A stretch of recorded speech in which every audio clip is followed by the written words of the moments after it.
not amalgamated copper and iron that figures out how to become Bethlehem Steel, and then figures out how to do, rebar. And that, what happens usually is organizations grow up, and this is as old organizational stuff, Arthur Stinchcomb and these guys from 60, 70 years ago.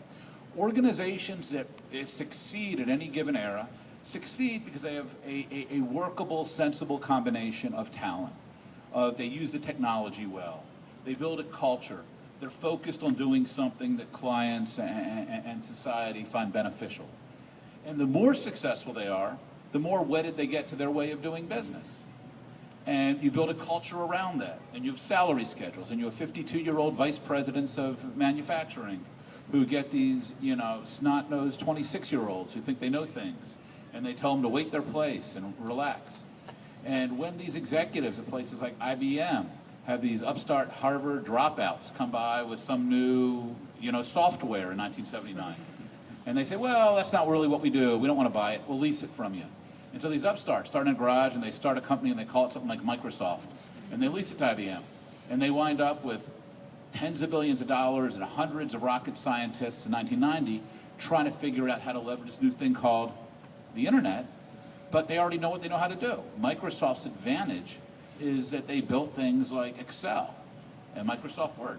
And so what Microsoft spent a whole boatload of money trying to do in the early 90s was figure out how do you crosswalk Microsoft Office to cyberspace. And it turns out what we actually wanted was to have auctions for bobbleheads. Or be able to send send pictures of our food back and forth and all these things that Microsoft. And so what happens is, so we often turn this effort of reinvention into a referendum on the smarts or the intentions or the decency of educators and school board members and superintendents.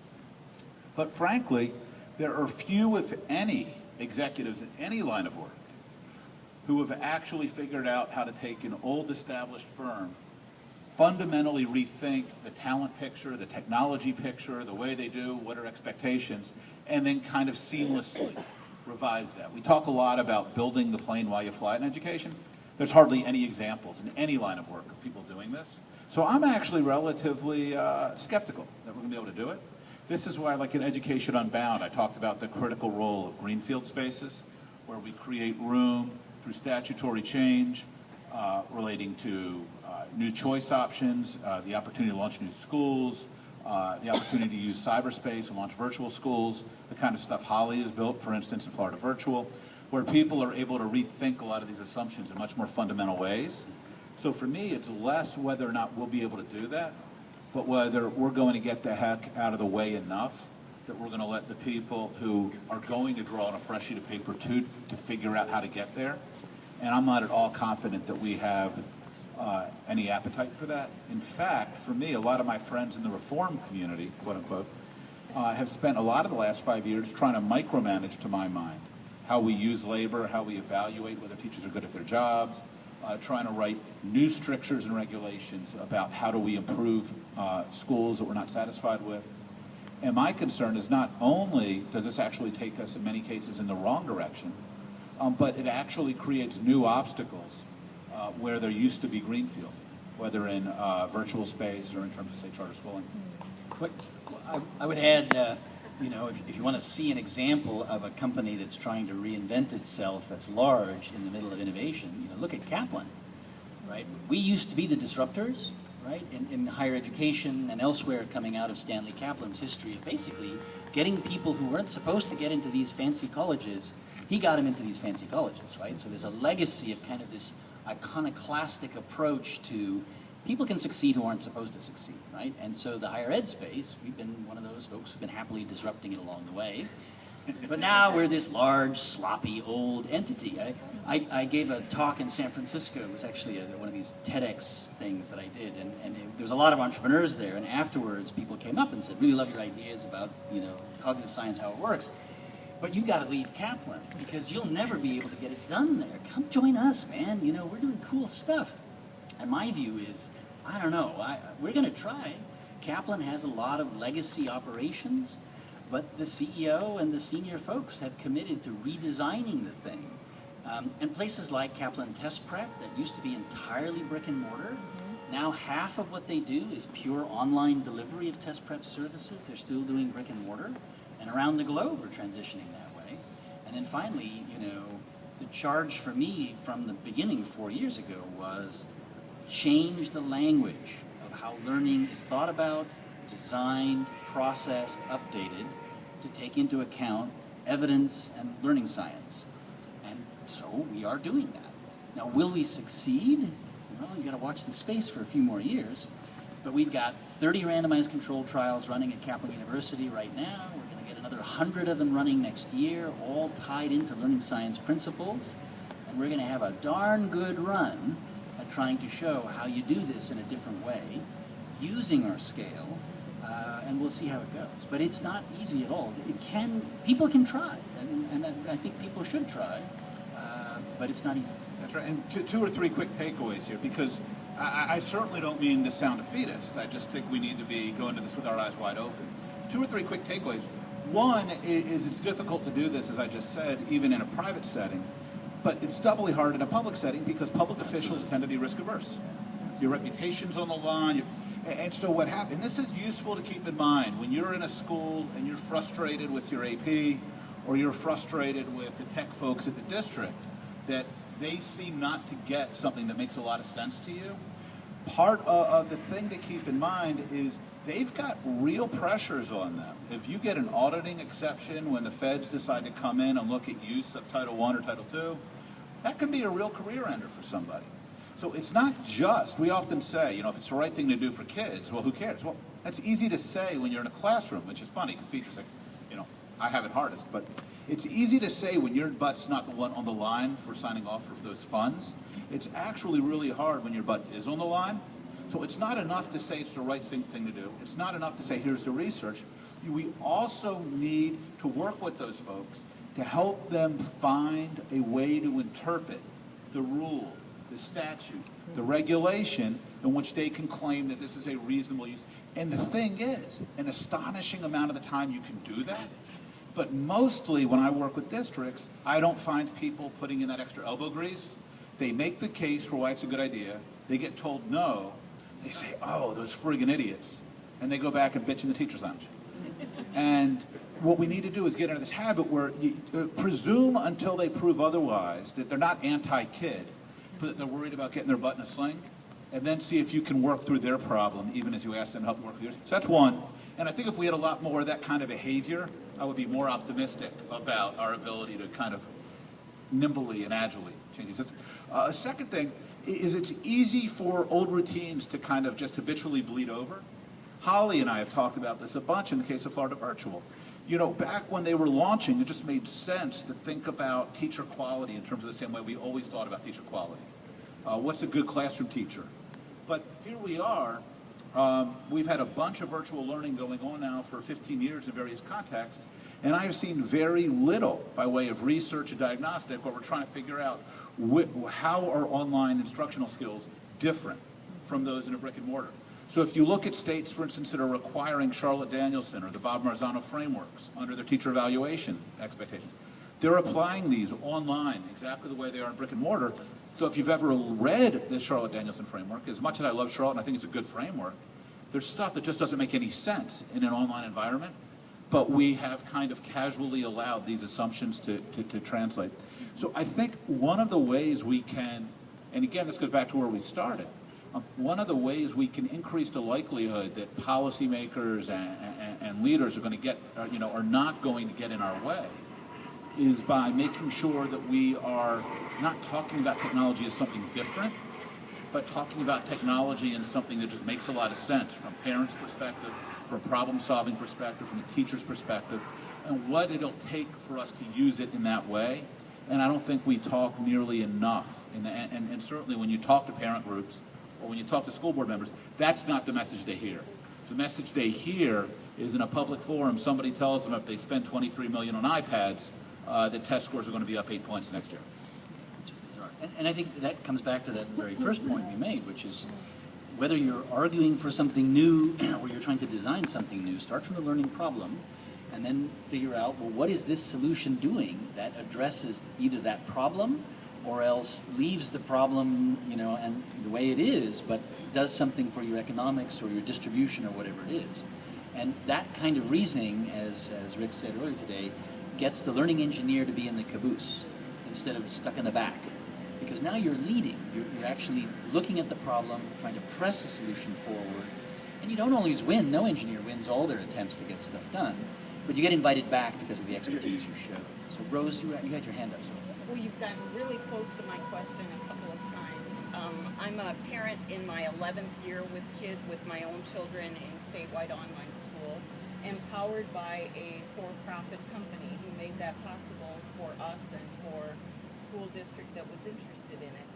I'm interested in your thoughts. I know that you've done work on this, Dr. Hess, on the role of the for-profit and what we can do to make sure that they are part of the answer, and that we can't rely on nonprofits to do it just because we think it's a good thing to do. Here's something, I have a pretty strong view on the role of for-profits. Michael Horn and I did a book that came out a couple months ago with Teachers College Press, if you're interested, called Private Enterprise and Public Education. And Michael and I, we said, look, very simply put, for-profits pose unique concerns. There is a concern that they are going to rip people off, and there is a concern that they are going to, if you ever watch late night infomercials, that they are going to try to sucker people into procuring a shoddy product or service, and there's a concern that they are going to squeeze quality in the name of profit. That's innate. That's innate to the logic of what for-profits do. They're supposed to try to grow, and they're supposed to try to squeeze costs. I'm not taking this personally yet, so. But when you listen to the conversations about gainful employment, when you listen to my friend Diane Ravitch talk about privatization even by nonprofits, I don't even know what that means. When you listen to so many attacks, there seems to me a profound misunderstanding of the flip side of that coin. That the problem with public sector entities is that what we talked about before, there's a huge incentive to cover your butt, and that can make people very reticent to try new things, to zero out ineffective programs to tick people off. And the problem with nonprofits is they have a huge incentive to gold plate. If you're Teach for America or KIP, no matter how terrific you are, and I'm a huge fan of both, you have an incentive to maintain your reputation at all costs, because that's how you raise money, even if it limits your growth and even if it drives up your cost. So TFA used to cost, when it started, $10,000 per recruit. Today it costs more than $40,000 per recruit. I've never heard of a private company in the history of the world whose marginal cost structure goes up 400% while it's growing in its first 20 years. KIP schools have had enormous attention, have been, a national darling for, better part of 2 decades, and they are up to 40,000 kids served in 100 schools. That is a remarkably slow rate of growth as far as I'm concerned. That's not a critique of KIP or TFA, it's it's how nonprofits work. They tend to be slow, they tend to err on the side of caution. For-profits, because they try to squeeze costs, and because they have an incentive to grow like wildfire, to my mind, have a crucial and phenomenally important role to play if we're ever going to really transform education at scale. I don't trust public systems to do this on their own for the reasons we talked about. I think nonprofits are a good but ultimately boutique part of this. I think large-scale delivery of learning solutions or transformations of schools and teaching will inevitably either happen because of for-profits or it won't happen at all. And right now, given how defensive for-profits are, how apologetic advocates are of for-profits, how much the best we can say is, well, for-profits should be okay if other folks are okay. We do nothing to educate parents or policymakers or educators on what for-profits bring to the table. We do nothing to honestly acknowledge that they have real risks, but those risks can be addressed through policy and incentives. And we never talk about what I think is the bottom line, is that transformation in American education will be the work of for-profits or it will not be transformed. One of the challenges with this is that, the buyers are the ones who define markets. It's not the sellers that define the markets. It is the buyers. And so if we can get more of our buyers, our decision makers, whether they are superintendents who are effectively buying by allowing certain new things in, or even just the normal procurement processes that go on for technology and books and so forth. We need those folks to ask, can you show me that this edition actually works better for students? Do you have any evidence at all? And the answer is no. And instead of saying, oh, okay, there should be a real irritation. And there should be somebody standing up and saying, I got $10 million and I just spent half of it on these lunkheads with no evidence. If somebody walks in here with decent evidence, I will give you this $5 million check for what you do. So go do your homework and come back, because I'm just tired of this, right? Our buyers are not ready to become irritated. And that creates a problem, because then the for-profit guys and gals, suppliers, they have to react to what the market is after. And this is one of the things... And an advantage is the sleaze bags and the snake oil guys, yes, the advantage, rather than the people who are doing great work. Because they don't have to invest in the stuff that matters, they can invest in what buyers want.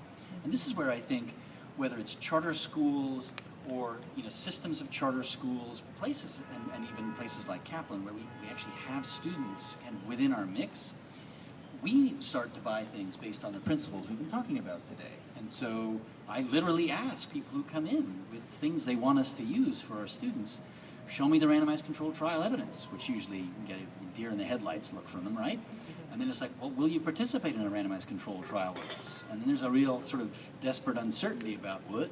Really? Us? And you, right? Otherwise, we're either not going to do it, or you're going to have to do it at an incredibly slashed cost, because we're going to have to fix this bowl of spaghetti that you've created that doesn't work very well for learning, as far as I can tell. And so, your choice, right? And so we need buyers who are starting to ask and demand more things that line up with how learning works. And then parents as well, ask about these things. The classic quote about parents is, all parents think American education is a train wreck except for their school.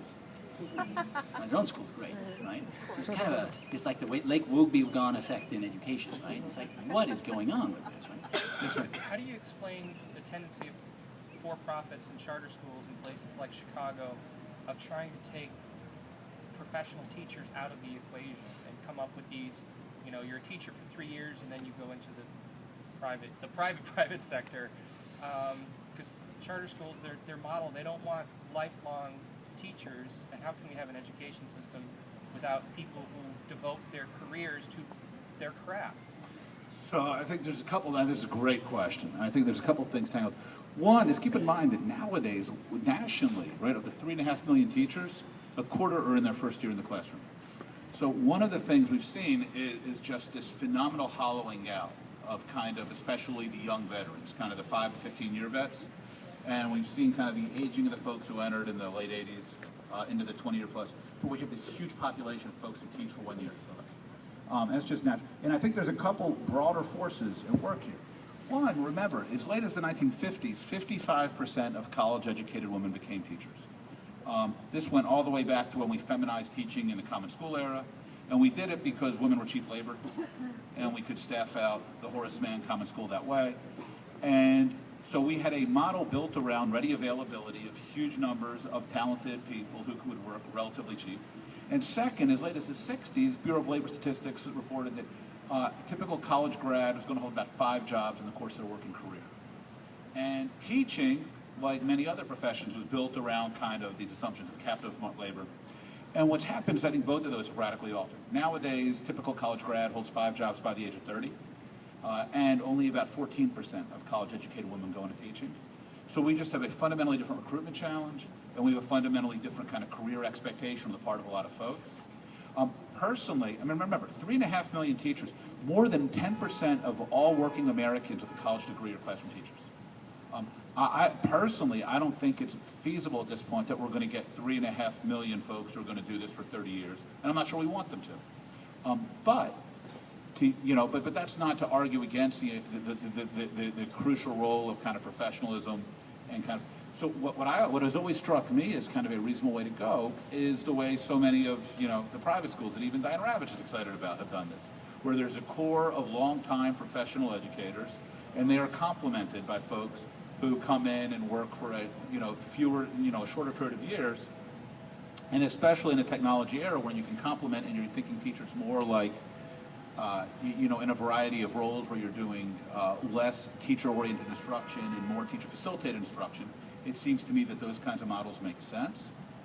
Now, I think what's happening with charters, for instance, is one, charters are constrained by their cost models. Most of them are trying to run on 70% of districts, and for reasons that have always escaped me, they're using the same salary schedule, so they simply can't afford to put together staffs built out of veteran teachers. Second, a lot of these charters actually don't have any different theory of learning. They're using no different learning science in the district schools. So what they're trying to do is just run the same schools, but better and harder. And so they're looking for 24-year-olds who will work 95 hours a week because they don't have families and they don't have kids. And people can only do that for 3 years before they burn out. And so it's not a bad model, but it's not really a sustainable or growable model because I don't think there's nearly enough 25-year-olds to kind of do this everywhere we would want to do it. And I think partly you're right that because this has been kind of a workaround solution settled upon, say, particularly by charters, that it has become part of their culture. And so they become proud about it, and they've been attacked on it, so they get defensive about it. And so we wind up with a conversation which seems to romanticize the idea that it's better to be a 2-year teacher than to be a professional educator. And I think this is actually the wrong question. I think if we focus on how do we solve problems for kids, and I think there are a number of roles where we want teachers where you actually can conceivably build experience over 15, 20, 25 years, even if reading and math value-added scores show you plateau after 5. I don't actually believe that is true of high-quality teachers in sensitive roles. But I also believe there's lots of stuff teachers do that doesn't actually benefit all that much from additional time and expertise. A lot of this stuff might be more manageable, particularly with folks who are mid-career transfers, or stuff like what the match charter schools are doing with the intensive tutoring kind of dormitory model. So I'd like us to get much more creative about how do we put together veteran educators, complementary educators, thinking about like the medical profession, right? A surgical team is a cardiovascular surgeon. It's RNs who have less training than some training. Somewhere around there's an anesthesiologist who's between them. Working down the hallway is a candy striper handling some of the low rope stuff that you don't actually want skilled professionals doing. And I'd love to have us have this conversation without folks getting as defensive about, without being as quick to impugn the motives or feel as devalued as sometimes I think is the case. And I actually think this work of becoming a learning engineer, any kind of engineering tends to benefit from experience, right? Where you try it, you measure it, you try it again, you measure it again, and you start to get some real experience at solving these problems in ways that are just measurably better. And so there is real value in that experience. And I think, Rick, you put it pretty well. We're not yet ready to capture that in part, but I think as technologies get used for the right things as opposed to the wrong things, and teachers begin to get engaged with the right things that they can really make a difference on, and they themselves will need coaching and help to become really good at that, that requires experience and time and practice. I mean, teachers are human beings too, it turns out, right? And so the same learning issues we talked about for students apply to teachers as well. And so 10,000 hours, as long as you're focusing on real expertise and have real feedback about what you're doing, it really takes time to get there. And then the trick is, can the task be organized so that everyone ends up benefiting from that development of expertise? A lot of the way it works now is kind of a simple guild work machine. You're not able to benefit from extreme kinds of expertise at scale. It's only those 30 kids who end up benefiting from that. So hopefully as these models get more familiar and new ones come in, it'll become apparent what the value of that real experience is. And just in case it sounded like I was fudging, so basically the bottom line is I think if our hope is to have 3.5 million teachers who are recruited in their 20s and are going to do it for 30 years and are going to be paid well, that